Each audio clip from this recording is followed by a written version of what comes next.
بلبل روضہ رسول حاجی مشتاق عطاری رحمۃ اللہ تعالی علیہ، میں نے بہت اچھا وقت، بڑا پیارا وقت حاجی مشتاق صاحب کے ساتھ گزارا ہے، اور جب بھی میں نے ان سے ملاقات کی، ایک شفیق، ایک مہربان، ایک نرم دل، ایک سافٹ گفتگو کرنے والا، حوصلہ بڑھانے والا ہی انہیں پایا ہے۔ اور ایسے لوگ ہوتے ہیں جو دنیا سے چلے جائیں مگر مدتوں یاد رہتے ہیں، اور یہی کامیابی ہے۔ ہاں، دنیا سے بہت سارے لوگ گئے ہیں، دنیا سے بہت سارے لوگ گئے، لوگ بھول جاتے ہیں انہیں۔ کام ایسا کرو کہ تمہارے جانے کے بعد دنیا تمہیں یاد رکھے، اور اچھے الفاظ میں یاد رکھے، دل سے دعائیں دے۔ یہی تو زندگی ہے۔ وہ کہتے ہیں نا، دنیا میں جب ہم آئے تھے تو سب گھر والے ہنس رہے تھے اور ہم رو رہے تھے۔ ایسے ہی نا، بچہ پیدا ہوتا تو رونے لگتا ہے، مگر سب مسکرا رہے ہوتے ہیں کہ ماشاءاللہ بچہ آ گیا۔ مگر کہتے ہیں جب تم جاؤ تو تمہارے چہرے پہ مسکراہٹ ہو اور دنیا والوں کی آنکھوں میں آنسو ہو۔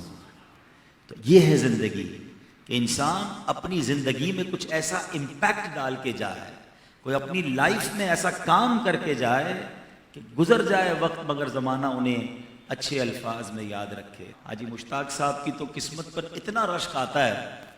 دیکھیں، مرید پیر کے لیے دعا کرے، مرید پیر کی شان بیان کرے، یہ مرید کا حق ہے، یہ مرید کے لیے ضروری ہے، مگر اس مرید کی شان دیکھو کہ ہر مدنی مذاکرے میں پیر اس کے لیے دعا کر رہا ہے۔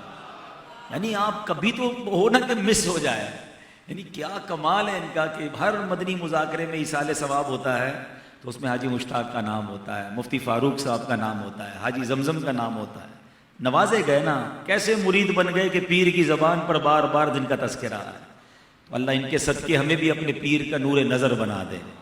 ایک سچے عاشق رسول تھے، بلکہ سچی بات یہ ہے کہ کئی لوگوں کے دلوں میں عشق رسول کی شمع کو بڑھانے میں حاجی مشتاق کا بڑا کردار رہا۔ ایک تو آپ بہترین نعت خواں، آپ کی نعتیں اب بھی جو سنتے ہیں ان کو مدینے کی یاد میں وہ تڑپاتی ہیں، اور اس زمانے میں تو ہم سمجھتے تھے کہ بس امیر اہل سنت دعا کریں گے اور اس دعا کے درمیان حاجی مشتاق اشعار پڑھیں گے اور ہمیں مدینے پہنچا دیں گے۔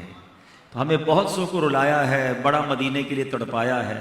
ایک ایسے عاشق رسول کے جن کی زبان پر نبی کی نعتیں ہوا کرتی ہیں۔ پھر خاص طور پر حاجی مشتاق کے بیانات میں ہم نے نبی پاک کے دیدار کی تمنا، آقا علیہ الصلوۃ والسلام کے دیدار کا ذکر، یہ بھی عشق رسول کی نشانی ہے۔ عاشق جو ہوتا ہے نا، ایک بات یاد رکھے، کسی کو پہچاننا ہونا کہ وہ کس سے محبت کرتا ہے، یہ دیکھ لو کس کی باتیں زیادہ کرتا ہے۔ ہمارے ساتھ کبھی کوئی دوست ملے گا، وہ ہر تھوڑی دیر بعد اپنے بچے کی بات کرتا ہے، کچھ ہوتے ہیں جو ہر تھوڑی دیر بعد اپنے کسی بھائی کی بات کرتے ہیں، کچھ ہوتے ہیں جو اپنے والد کی بات کرتے ہیں۔ سمجھ لو اس کو اپنے والد سے بہت محبت ہے۔ یہ گھما پھرا کے جب بھی بات کرتا ہے اپنے بچے کی کرتا ہے، یہ گھما پھرا کے جب بھی بات کرتا ہے فلاں بندے کی کرتا ہے۔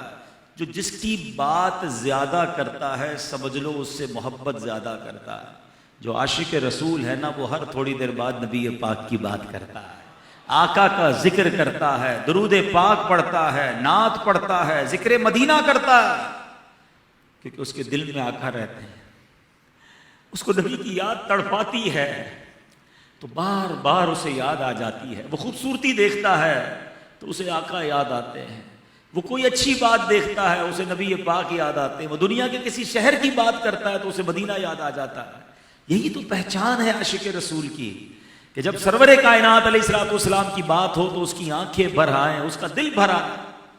اور سبحان اللہ، یہی انداز حاجی مشتاق کا تھا کہ وہ نعتیں پڑھتے تھے، وہ بیان کرتے تھے، وہ لوگوں کو خود بھی روتے تھے، لوگوں کو بھی رلاتے تھے۔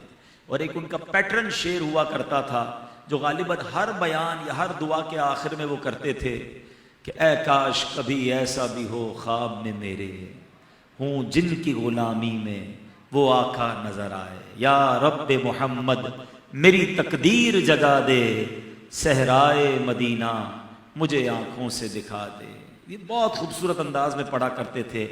اللہ ان کے صدقے ہمیں بھی دیدار مصطفیٰ نصیب فرمائے، سچی نبی پاک سے محبت نصیب فرمائے۔